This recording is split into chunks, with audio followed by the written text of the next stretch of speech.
À l'époque, Hollywood était complètement différente d'aujourd'hui. En 1963, l'industrie du cinéma était là. Il y avait beaucoup de résidences familiales ici, quelques immeubles à appartements, mais c'était très différent. Le taux de criminalité était pratiquement nul comparé à aujourd'hui. Maintenant, à Hollywood, on compte de 50 à 60 homicides par année. En 1963, il n'y en a eu que 4.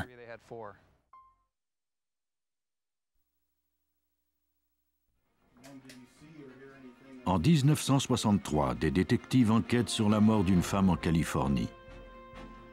Il leur faudra près de 30 ans pour disposer de la technologie nécessaire et faire condamner son meurtrier. Lors de l'enquête sur un homicide au Vermont, les policiers disposent d'un suspect. Ils doivent toutefois trouver des preuves concrètes pour le faire inculper. Ils n'ont que l'empreinte déformée, marquée de sang, d'une paume de main sur l'arme du crime. Un sac à ordures est le seul indice sur l'identité d'un tueur en série. Les recherches des détectives sont vaines. Heureusement, une nouvelle analyse dactyloscopique leur donnera enfin la chance de capturer le prédateur. Même si certains cas semblent désespérés, les experts en dactyloscopie arrivent parfois à les résoudre en examinant les empreintes digitales laissées par les meurtriers. Ainsi, ils leur enlèvent toute emprise sur la mort.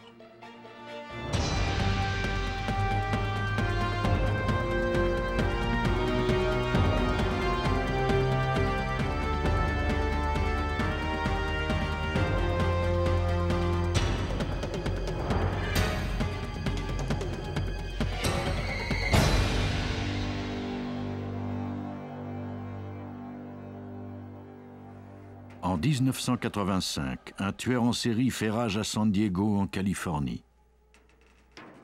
Le meurtrier s'en prend principalement à des prostituées. Il les viole avant de les tuer, puis se débarrasse de leur corps dans des bennes à ordures.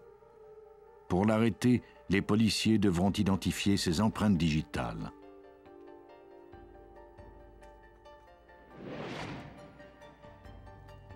Dans la matinée du 9 mai 1986, les policiers répondirent à l'appel d'une femme qui venait de faire une découverte macabre en sortant ses poubelles.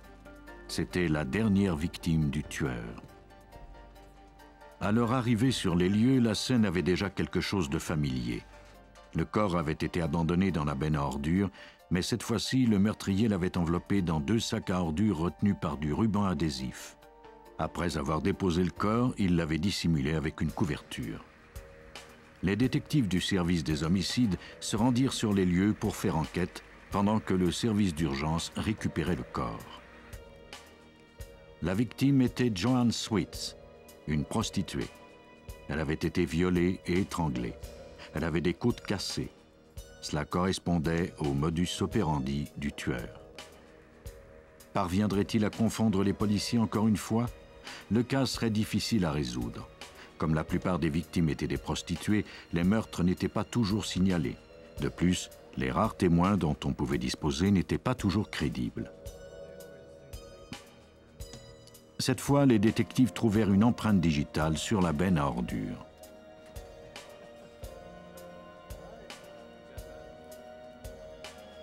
Le détective Dan Hatfield faisait partie de l'escouade chargée de mettre un terme à cette vague de meurtres sordides. L'objectif premier de notre escouade était d'examiner le passé de ces prostituées que nous avions trouvées assassinées dans la ville de San Diego et ailleurs dans le comté. Il y avait entre 35 et 40 cas irrésolus. L'affaire Joanne Sweets était la plus récente. Avec un peu de chance, elle serait peut-être la dernière. Les détectives avaient plusieurs raisons de croire que le meurtrier vivait et travaillait dans ce même quartier. Le corps de 2 autres prostituées avait été retrouvé dans des bennes des environs. Mais l'enquête n'avait fourni aucune piste. On tenta d'identifier la seule empreinte qu'on avait recueillie en la comparant à celle des dossiers de la police, mais ce fut peine perdue. Le meurtrier dont l'empreinte se trouvait sur la benne où le corps de Sweets avait été trouvé n'avait pas de dossier criminel. 3 ans plus tard, l'experte en dactyloscopie Diane Donnelly se joignit à l'escouade responsable du cas Joanne Sweets. J'ai commencé à travailler sur cette enquête en 1989, à la demande du service des homicides. On nous a demandé de revenir pour examiner les indices et tenter de faire progresser l'enquête. Lors de la première analyse, les experts avaient utilisé du violet de gentiane sur le ruban adhésif qui retenait les sacs à ordures autour du corps. L'utilisation de ce procédé permet de révéler les empreintes digitales sur des surfaces adhésives. Lorsque le doigt entre en contact avec l'adhésif, des cellules de la peau y restent collées. Le violet de gentiane colore ces cellules et permet ainsi de voir l'empreinte. Les experts répétèrent le procédé à maintes reprises, mais ils ne parvinrent pas à faire apparaître une seule empreinte.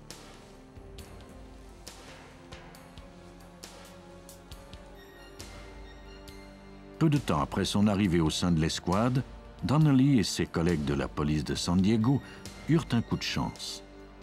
Un nouveau programme informatique leur permit de reprendre l'analyse comparée de l'empreinte de la benne et de celle des dossiers de la police. On trouva finalement un suspect. Les empreintes appartenaient à un homme du nom de Brian Morris Jones. Au moment où les meurtres de San Diego avaient été perpétrés, Jones n'avait pas encore de dossier criminel et ses empreintes n'étaient pas fichées. Mais depuis, il avait été inculpé pour viol, cambriolage et l'enlèvement d'une prostituée. Il devint le suspect numéro 1 dans l'affaire Sweets. Cette seule empreinte ne suffirait pas à faire inculper Jones. De plus, ce dernier avait un alibi. Sa mère vivait dans un des immeubles adjacents à la ruelle où le corps de Sweets avait été découvert. Dan Hatfield avait le sentiment que Jones était le meurtrier de Joanne Sweets et des autres femmes. Selon le scénario le plus vraisemblable, Jones se mettait à la recherche d'une victime en roulant sur le boulevard à bord de son véhicule. Il faisait monter une prostituée et la conduisait à l'appartement de sa mère pendant son absence. Il se comportait comme un client normal, mais au cours de la soirée, il tuait sa victime.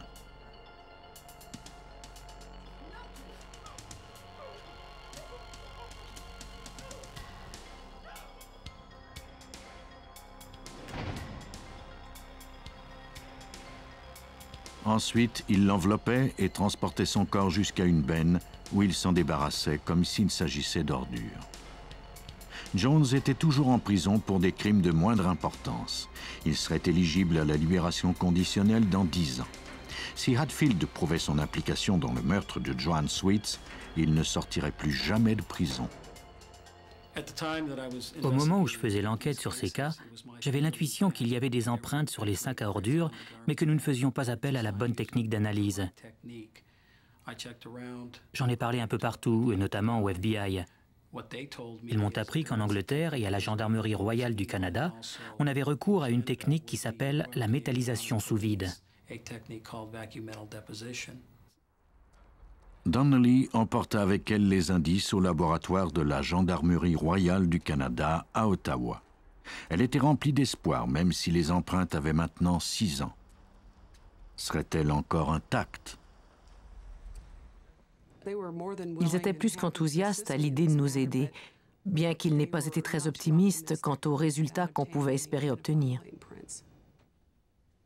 Ce procédé, connu aussi sous le nom de déposition métallique sous vide, a été mis au point aux États-Unis, mais la plupart des services de police du pays n'ont pas les budgets requis pour y avoir recours. Ce procédé est plus répandu en Europe et au Canada. Il est particulièrement efficace sur le plastique. Pour l'expert en dactyloscopie Pat Latanas de la GRC, cette technique polyvalente fonctionne souvent quand toutes les autres ont été vaines. On peut prélever des empreintes sur des objets comme le papier glacé, les serviettes et les mouchoirs en papier. Des éléments très délicats. Les applications peuvent être limitées, mais c'est souvent la technique qu'on utilise en dernier lieu qui donne des résultats inespérés. Latanas dépose délicatement l'indice dans la chambre. Il met quelques milligrammes d'or sur un élément chauffant.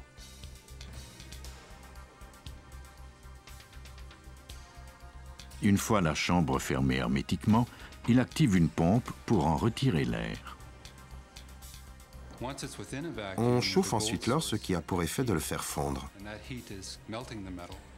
Le métal se liquéfie puis entre en ébullition. La vapeur ainsi créée se condense ensuite sur l'objet à l'intérieur de la chambre. Dans le cas Sweets, une mince couche translucide recouvrit la surface de plastique du sac à ordures. Si le sac ne recelait aucune empreinte, la couche d'or serait uniforme. Si au contraire il y avait des empreintes, l'or ne s'agglutinerait pas au sillon huileux.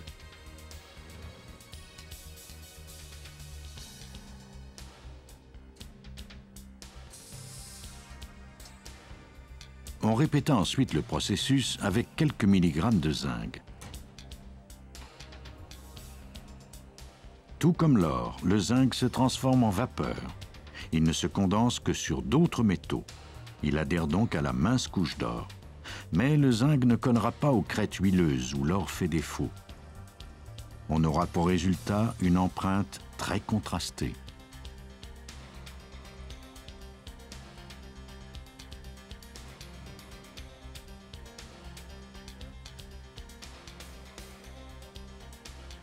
On retira les sacs de la chambre et on les examina. C'était un moment crucial. Après 6 ans d'attente, les empreintes étaient maintenant visibles. L'enquête allait enfin sortir de l'impasse.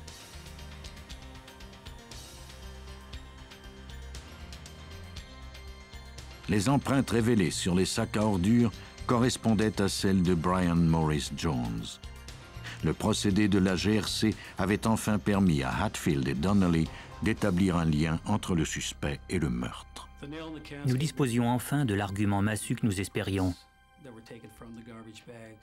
Les empreintes digitales prélevées à même les sacs à ordures correspondaient à celles de Brian Jones sans l'ombre d'un doute. Il ne pouvait le nier d'aucune façon.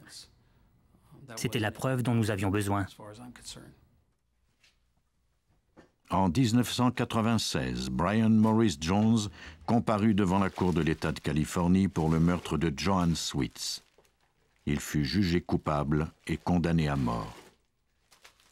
Le développement de la science a permis de résoudre un cas qui semblait sans réponse. Dans l'affaire Brian Morris Jones, la métallisation sous vide a permis d'obtenir ces empreintes et de le faire inculper. Mais c'est grâce à un ordinateur qu'on a initialement identifié ce suspect. Dans un autre cas en Californie, les détectives auraient également recours à un ordinateur pour retrouver la piste d'un meurtrier perdu 30 ans plus tôt.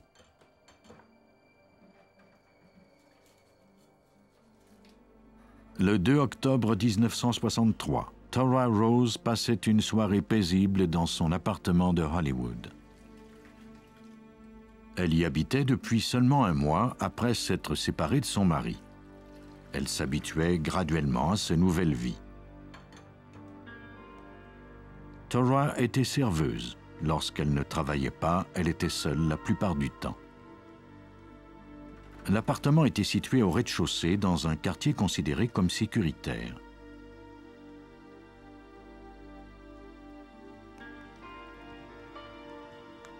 Au cours de cette soirée, un individu allait toutefois faire irruption dans la vie de Tora Rose. Elle était la proie qu'il avait choisie. Il attendait dans l'obscurité le meilleur moment pour passer à l'action.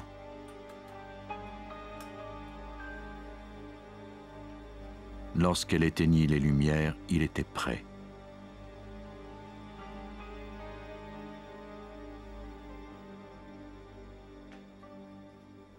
Après que Tora se soit endormie, il força la fenêtre au-dessus de l'évier de la cuisine et se glissa dans l'appartement.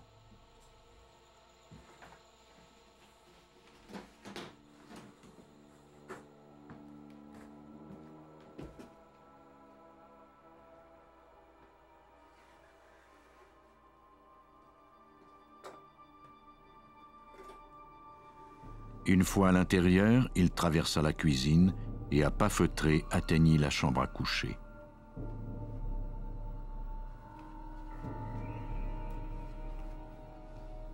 Il passa alors à l'attaque. Après une violente lutte, Tora Rose mourut. Elle avait 43 ans. Lorsque l'employeur de Tora constata qu'elle n'était pas au travail le lendemain, il téléphona chez elle, mais n'obtint pas de réponse. Inquiet, il alerta la police. Les agents trouvèrent le corps de Tora Rose dans sa chambre à coucher.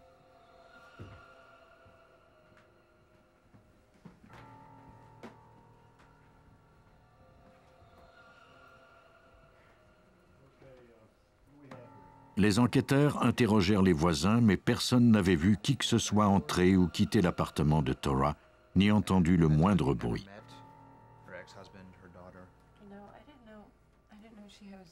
C'était un des crimes les plus sordides qui soit arrivé dans ce quartier paisible de Hollywood. Près de 35 ans plus tard, le détective Mike McDonough du service de la police de Los Angeles se rendit sur la scène du crime. À l'époque, Hollywood était complètement différente d'aujourd'hui. En 1963, l'industrie du cinéma était là. Il y avait beaucoup de résidences familiales ici, quelques immeubles à appartements, mais c'était très différent. Le taux de criminalité était pratiquement nul comparé à aujourd'hui. Maintenant, à Hollywood, on compte de 50 à 60 homicides par année. En 1963, il n'y en a eu que 4. Le meurtre causa tout un émoi. Le service des homicides de la police de Los Angeles traita l'affaire en priorité. On assigna 2 détectives à l'enquête, mais rapidement, 4 autres enquêteurs se joignirent à eux. Bientôt, il y eut 32 agents qui travaillaient sur cette affaire d'homicide. Ils passèrent le quartier au peigne fin à la recherche d'un suspect. À l'intérieur de l'appartement, des experts se mirent à la recherche d'empreintes. Il y avait des empreintes de paumes de main et de doigts, notamment dans la cuisine. Nous avons prélevé environ 27 empreintes digitales de la fenêtre avant à la chambre à coucher. Les agents qui ratissaient le quartier revinrent bredouille. L'enquête ne pouvait plus reposer que sur la compétence des experts en dactyloscopie. La longue série d'empreintes laissées par le meurtrier leur donnait bon espoir de le capturer. Leur confiance était justifiée. La dactyloscopie existe depuis plus de 100 ans et a servi à maintes reprises à prouver la culpabilité des criminels. Cette technique remonte à 1880. C'est le physicien écossais Henry Faulds qui suggéra de mettre à profit les motifs caractéristiques des doigts et des mains de chaque individu pour identifier les criminels. En 1901, Scotland Yard adopta son idée et bientôt le reste du monde également. Le succès de la dactyloscopie est dû à 2 facteurs. Premièrement, aucune personne n'a les mêmes empreintes digitales. Deuxièmement, ces empreintes restent inchangées tout au cours de notre vie. La peau des mains et des doigts comporte des dessins en relief qui permettent une meilleure préhension des objets. Ces stries sont humides de transpiration en permanence. Les courbes, les boucles et les autres caractéristiques de stries se présentent dans des milliards de combinaisons différentes.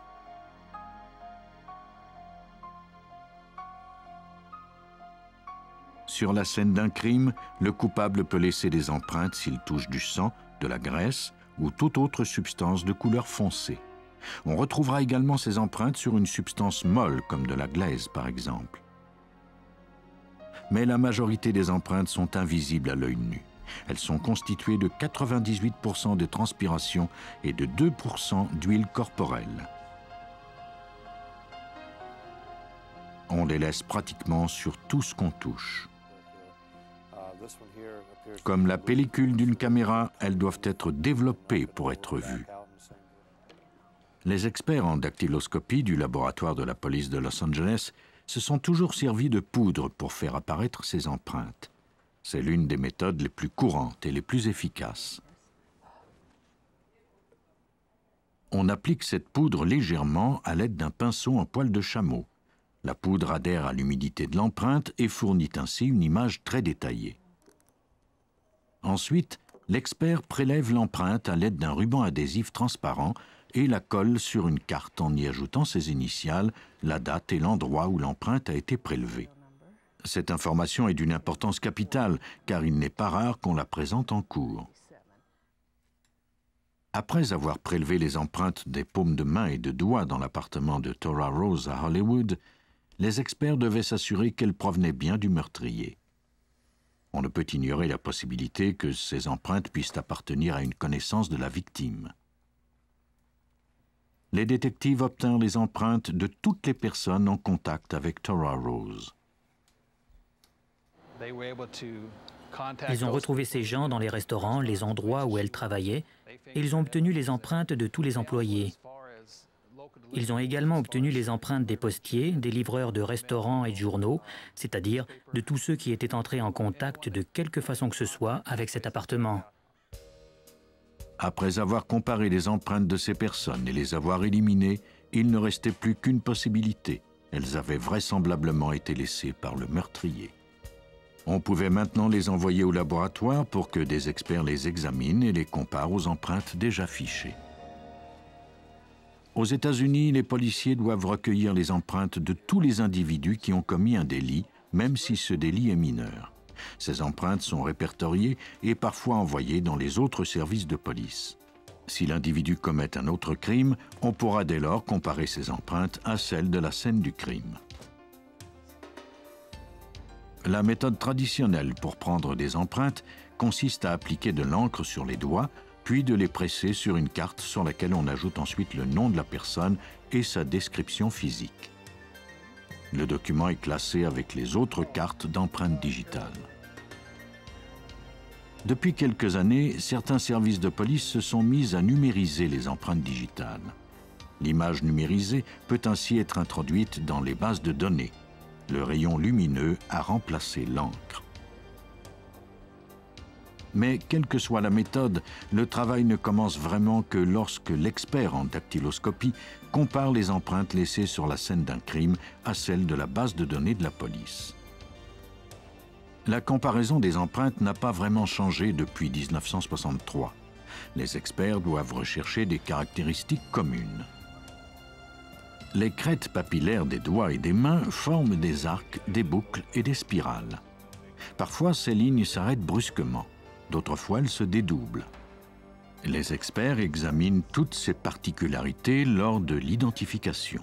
S'ils trouvent suffisamment de points communs, ils savent alors qu'ils sont en présence des empreintes d'un même individu. Dans l'affaire Tora Rose, les détectives de Los Angeles examinèrent toutes les empreintes de leur base de données. Lorsqu'ils eurent constaté qu'aucune d'entre elles ne correspondait à celle de l'appartement, ils dépêchèrent l'un de leurs experts à Sacramento, la capitale de l'État, pour élargir le champ de recherche. Ce dernier fouilla dans chaque dossier, examinant pas moins de 30 000 empreintes digitales. Malheureusement, ces recherches se révélèrent inutiles. C'est incroyable le nombre d'heures qu'ils ont pu mettre sur cette enquête. Cela représente plusieurs milliers de fois ce que nous investissons aujourd'hui en termes de temps. Et malgré tout, ils n'ont pas trouvé de suspect. Même si le meurtrier avait laissé de nombreuses empreintes sur la scène, les détectives n'avaient pas pu trouver un suspect. L'enquête dut être abandonnée. Le meurtrier de Tora Rose était toujours en liberté. 30 années s'écouleraient avant que l'on puisse enfin découvrir son identité.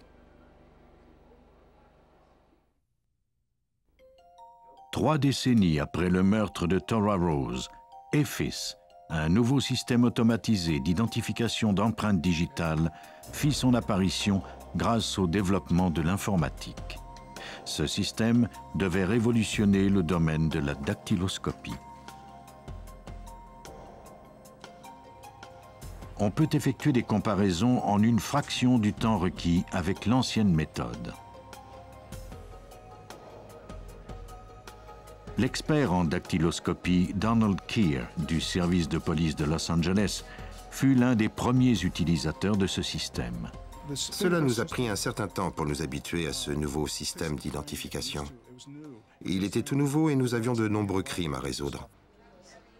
Les premiers crimes que Keir et ses collègues tentèrent de résoudre étaient les plus récents. Puis ils décidèrent de tenter une expérience pour voir s'ils pouvaient faire débloquer des enquêtes abandonnées en comparant les empreintes recueillies sur la scène d'un crime. Ils choisirent 50 enquêtes qui avaient été abandonnées. Le système AFIS réussirait-il à réanimer ces enquêtes? Pour le savoir, Keir descendit dans la salle d'archives au sous-sol des bureaux de la police. Sur les étagères, il trouva des dossiers d'empreintes digitales poussiéreux qui remontaient à 30 ans. Les empreintes avaient toutes été fichées ensemble, peu importe la nature du délit. Un des dossiers contenait les empreintes du meurtre de Tora Rose. C'était le cas le plus ancien qu'il avait sélectionné. Les chances de trouver un suspect, après si longtemps, étaient minces. Mais les experts gardaient une lueur d'espoir. Depuis 1963, des millions d'empreintes avaient été ajoutées au dossier de la police et ils disposaient maintenant d'un système performant qui pouvait les comparer à la vitesse de l'éclair. Il fallait d'abord préparer les empreintes de l'enquête entourant le meurtre de Tora. Pour que le système AFIS puisse reconnaître une empreinte digitale, l'expert doit d'abord la photographier, puis agrandir la photo à 500%. Contrairement aux empreintes prises au poste de police, les crêtes et les sillons d'une empreinte trouvée sur la scène d'un crime sont moins nets. L'expert doit en améliorer la définition à l'aide de papier calque. Sinon, le scanner de l'ordinateur ne parviendra pas à la lire correctement.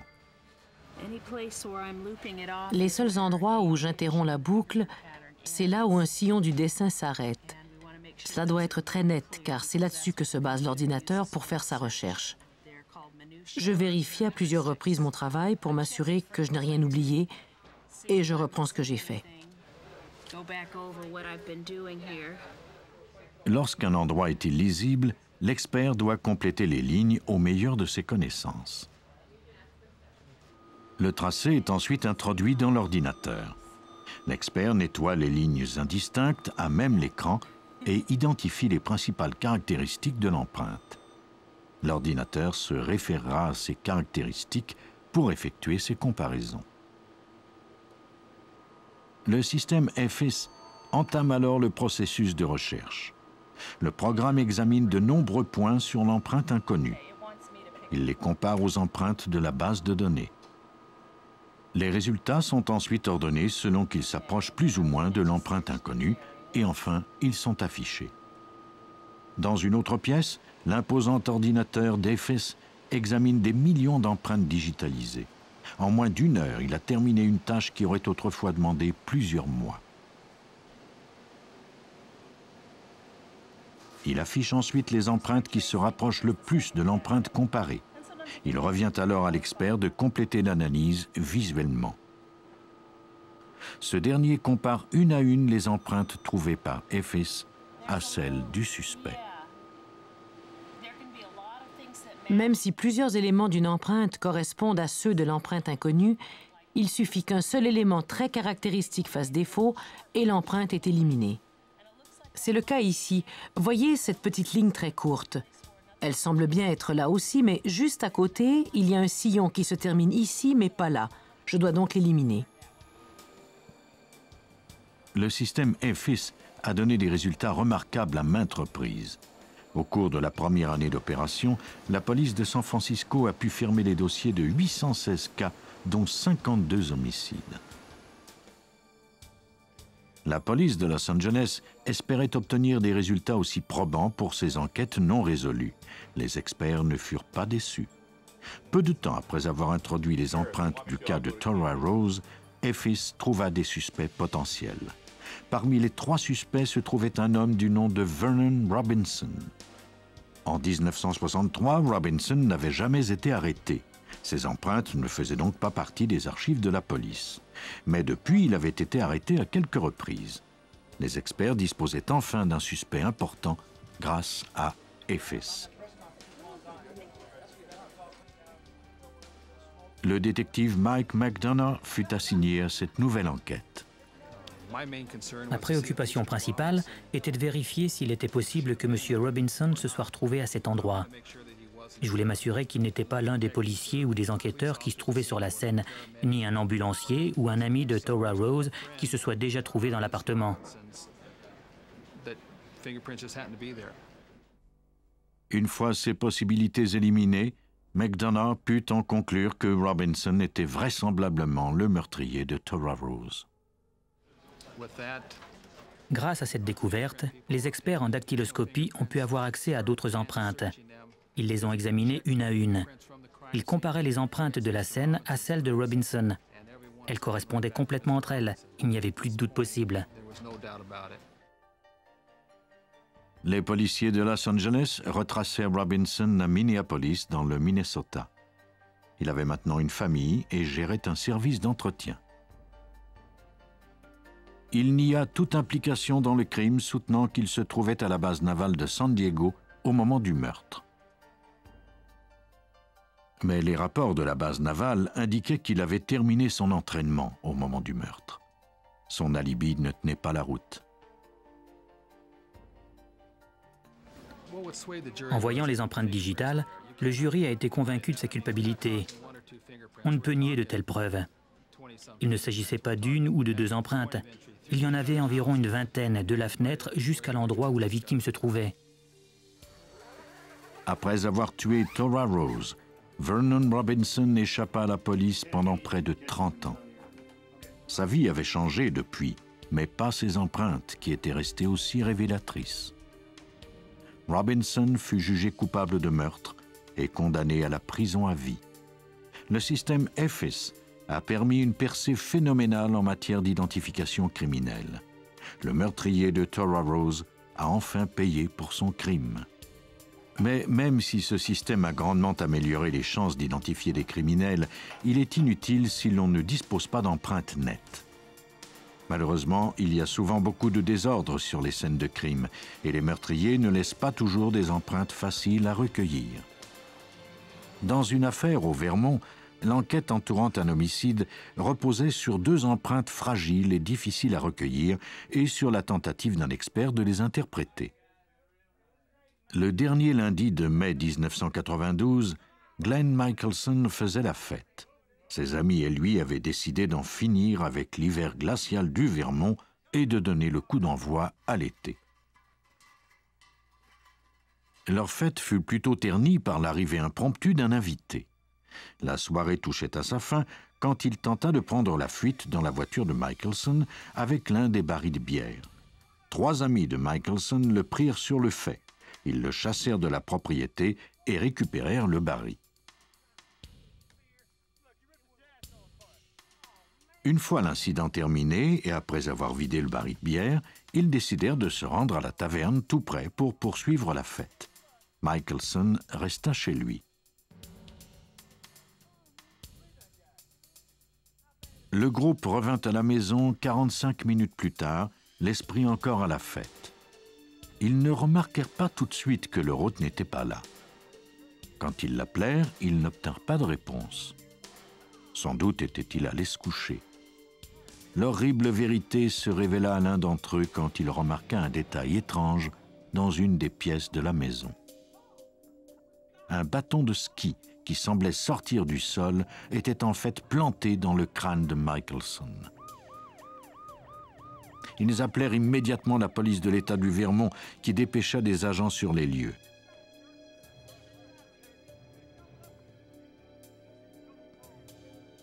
Les amis de Michelson ne pouvaient pas croire que cet homme avec qui il s'amusait seulement quelques heures plus tôt était maintenant mort. Pendant que les policiers dressaient un rapport, les experts se mirent à la recherche d'indices.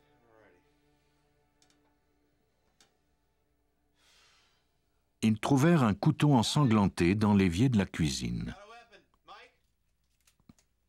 Apparemment, la victime avait été poignardée à maintes reprises avant que le meurtrier ne lui plante le bâton dans le crâne. Selon le sergent Miles Hefferman, la victime n'était pas morte rapidement. Tout porte à croire qu'il s'est débattu. Il y avait beaucoup de sang sur ses vêtements ainsi que sur les murs du couloir. Lors de leur interrogatoire, les 3 amis de Michelson racontèrent à la police l'épisode de l'intrus qui avait tenté de voler la voiture de la victime ainsi qu'un baril de bière. Il s'appelait Robert Plant. Il était devenu de plus en plus agressif à mesure que la soirée avançait. Les hommes avaient remarqué que les lacets de ses chaussures blanches étaient roses. On retrouva ces chaussures près du corps inerte de Michelson, qui était lui-même pieds nus. Ses bottes de cow-boy avaient disparu. Les policiers poursuivaient leur enquête lorsqu'on leur apprit qu'une voiture avait quitté la route à moins de 2 kilomètres de distance. Un homme du nom de Robert Salzman avait rapporté l'accident. Monsieur Salzman était dans son salon avec sa femme et son enfant lorsqu'il a entendu la voiture quitter la route. Il est sorti, il a aperçu Robert Plant sortir du véhicule et marcher en direction de la galerie de sa maison. Ils ont discuté un peu. Au début, Robert Plant semblait aimable. Il a demandé s'il pouvait appeler pour faire venir une dépanneuse.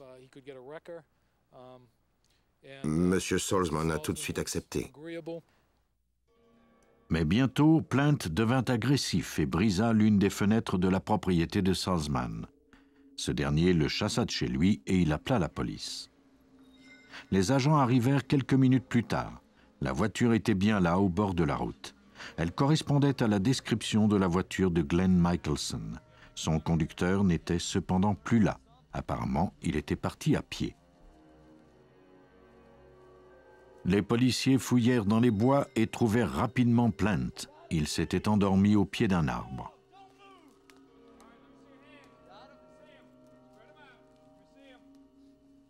Il portait les bottes de cow-boy de la victime.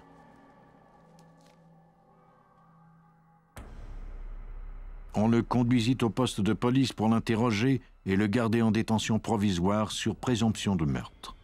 À première vue, cette enquête d'homicide se réglerait très rapidement. Mais Plant nia être impliqué dans le meurtre, et la police ne disposait d'aucun témoin. En théorie, Plant pouvait déclarer qu'il avait volé les biens de Michelson après qu'il ait été tué par quelqu'un d'autre. Il fallait étoffer les preuves indirectes à l'aide d'analyses judiciaires, en l'occurrence l'examen des empreintes digitales de Plant. Les détectives savaient cependant que les empreintes du suspect qu'on pourrait retrouver sur les murs, l'évier et les tiroirs avaient peu de valeur puisque Plant faisait partie des invités de Michelson. Ils avaient cependant découvert une empreinte faite dans le sang de la victime sur le bâton de ski et le cadre de la porte près du corps. Si ces empreintes étaient celles de Robert Plant, l'affaire serait vite réglée. Pour les identifier, Hefferman demanda l'aide de l'expert en dactyloscopie John Creighton, du laboratoire judiciaire du service de sécurité publique du Vermont. Les empreintes avaient été faites dans le sang de la victime et elles étaient par conséquent très incriminantes, mais également fragiles. On ne pouvait les prélever en appliquant de la poudre au pinceau, comme c'est le cas la plupart du temps. Généralement, on reçoit 2 sortes d'indices au laboratoire. Il y a les poreux et les non poreux. Les indices poreux sont le papier, le carton et les objets de cette nature. Les indices non poreux sont le bois, le plastique, le métal, le verre, etc.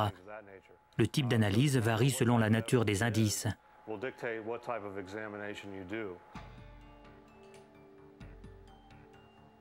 Le papier et les autres surfaces poreuses absorbent l'humidité et la poudre n'y adhère pas.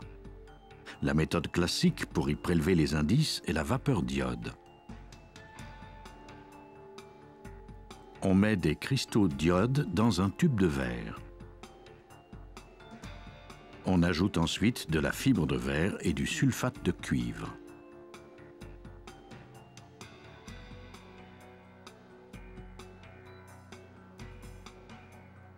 En soufflant sur les cristaux, ils se réchauffent, ce qui crée de la vapeur. Quand cette vapeur rejoint les empreintes, l'iode entre en réaction avec les huiles grasses et les fait apparaître. Le seul désavantage de cette méthode est que l'empreinte disparaît après environ 20 minutes à mesure que l'iode s'évapore. Elle doit donc être photographiée tout de suite après l'analyse. Une autre façon de trouver des empreintes sur du papier consiste à vaporiser la surface avec un produit chimique appelé ninhydrine. Le ninhydrine est un composé qui entre en réaction avec les acides aminés présents dans le film de sueur à la surface des empreintes.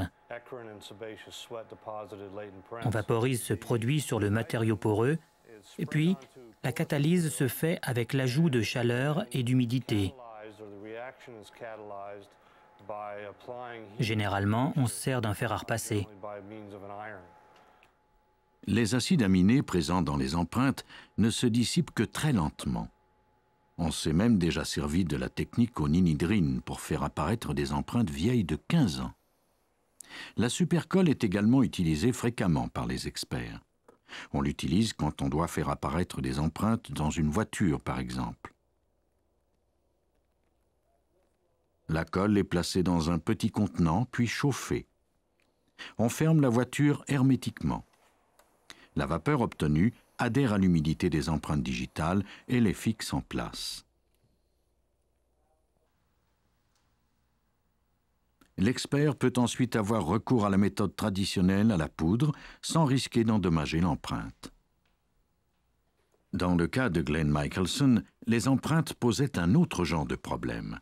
L'empreinte dans le sang sur le cadre de la porte près du corps de la victime était pratiquement invisible et trop délicate pour être prélevée.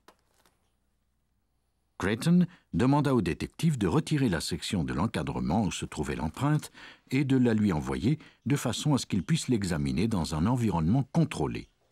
Le travail de Creighton consistait à obtenir une copie nette de l'empreinte sans l'abîmer. Il pourrait ensuite la comparer à celle de Robert Plant. Il prit d'abord les photographies avant d'entamer le processus. Ensuite, Creighton appliqua sur la section du cadre de la porte une teinture qui réagit au contact du sang et lui donne une teinte foncée.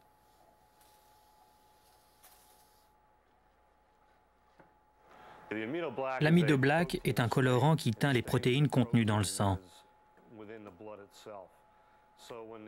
Lorsque les sillons au bout des doigts sont en contact avec le sang, la teinture accentue cette empreinte en la rendant plus foncée. Cela nous permet d'obtenir un meilleur contraste.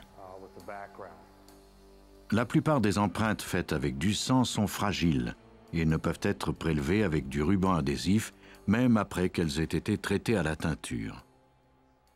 John Creighton photographia son résultat, mais d'abord il devait en améliorer la définition.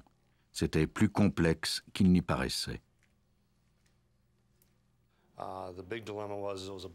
Notre gros dilemme, c'était que le manche du bâton de ski était noir et l'empreinte d'un brun rouge foncé. Je devais accentuer le contraste, soit en rendant le bâton de ski ou l'empreinte plus claire.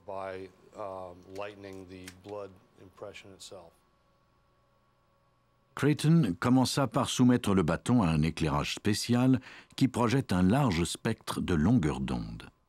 La lumière accentua suffisamment les contrastes pour que l'empreinte puisse être photographiée. Creighton fut alors aux prises avec un autre problème. Il ne pouvait faire la mise au point avec son appareil photo à cause de la courbe du bâton.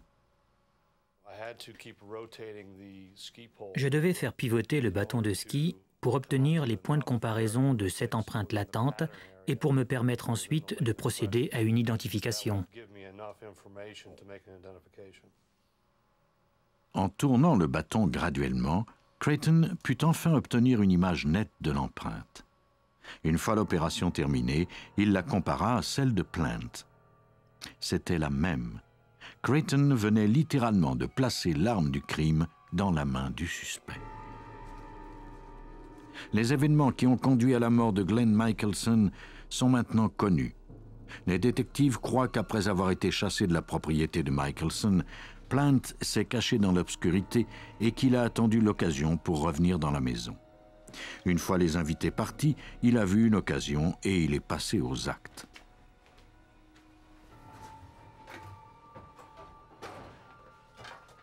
Il s'est glissé dans la cuisine et a fouillé pour trouver un couteau.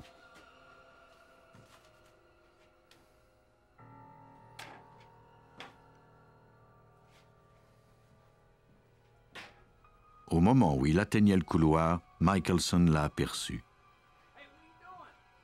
Les deux hommes se sont battus, mais Plant avait l'avantage sur Michelson. Il l'a poignardé à maintes reprises jusqu'à ce qu'il s'écroule par terre. Il a enlevé les bottes de Michelson et les a mises. Puis, il a constaté que sa victime n'était pas morte.